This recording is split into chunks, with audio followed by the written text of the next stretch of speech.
Hi everyone, Jason from Makera here with another Carvera Air tutorial, and in this one we're looking at how to attach and connect a tablet device to our Carvera Air Desktop CNC. While it's not required, you may find that connecting a tablet to your Carvera Air makes controlling your machine more intuitive and easy to do.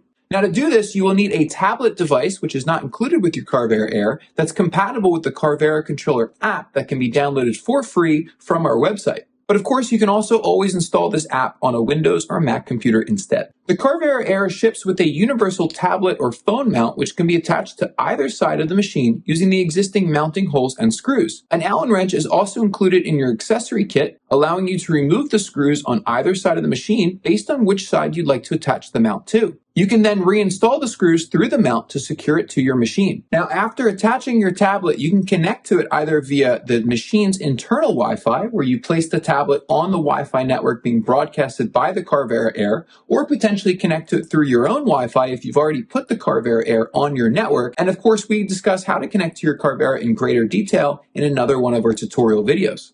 There's also a standard USB port on the back of the machine which can be used to charge your tablet devices. This port cannot be used for data transfer as it only provides power to USB-enabled devices.